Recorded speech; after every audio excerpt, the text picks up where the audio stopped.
Dans cette vidéo, je vais transférer des données depuis OneDrive dans une machine virtuelle, VirtualBuddy.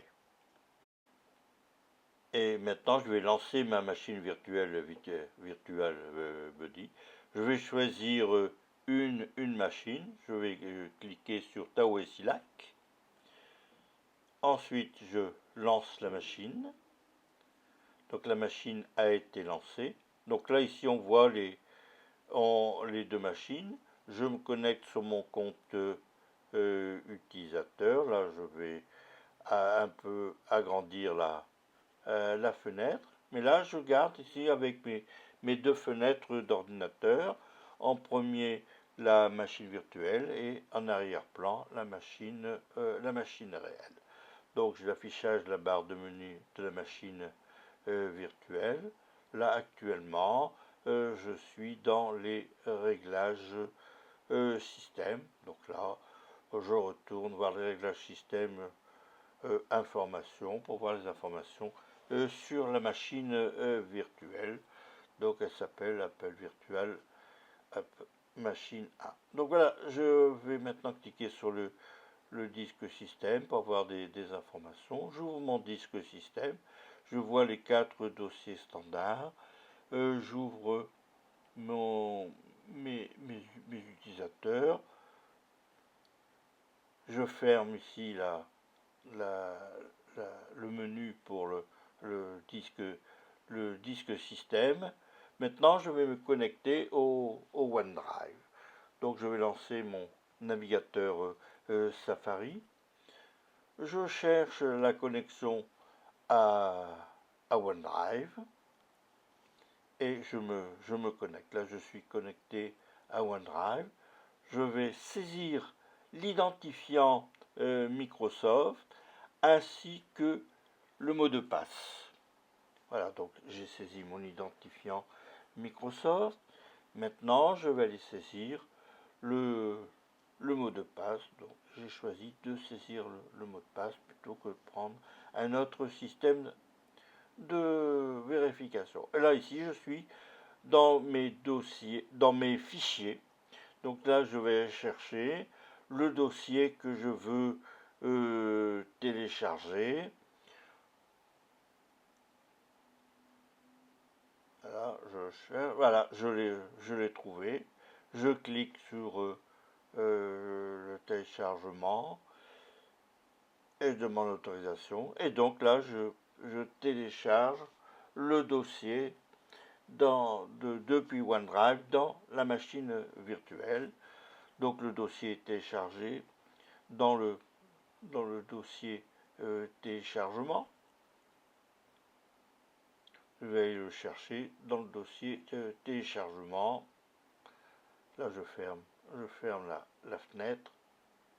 Allez, je vais dans le dossier téléchargement, ouvrir le dossier de téléchargement, et voici mon dossier TAWE-TP. Maintenant, je vais le glisser sur le bureau. Voilà, mon dossier est glissé sur le bureau. Je vais maintenant ouvrir mon disque système Macintosh HD et je vais aller chez mon utilisateur. Donc là on voit les dossiers standards du Mac virtuel. Je vais aller ouvrir le dossier document. Voilà, et je vais glisser mon dossier dans le dossier document. Donc je vais le déplacer du bureau vers le dossier document. Donc il a disparu du bureau. Là maintenant je vais aller l'afficher. J'agrandis la fenêtre.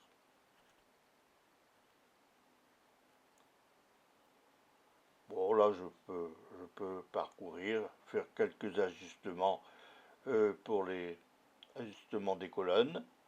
Là j'ai pas grand chose, je n'ai que trois colonnes. Voilà, je réaffiche sous forme d'icône. On voit le dossier TAWE-TP. Maintenant, je vais faire une petite modification du dock. Donc, je déplace l'icône des réglages système. Donc, je mets sur la partie gauche et je vais aller voir quelques réglages système de base.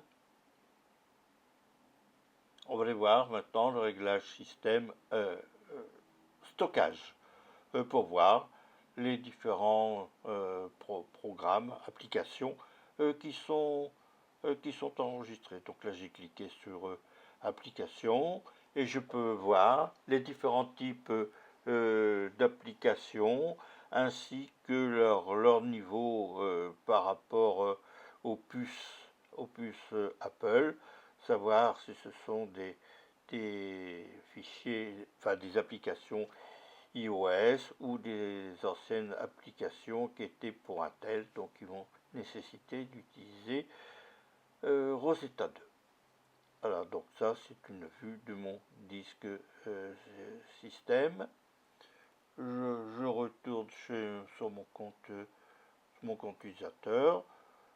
Je vais aller voir maintenant la bibliothèque. Vous voyez ces petits dossiers qu'il faut pas toucher, juste pour voir que dans le dossier bibliothèque, on a différents réglages afférents aux applications. Voilà, un petit tour, mais on n'y touche pas. Donc c'était la bibliothèque. Merci pour votre attention. À bientôt.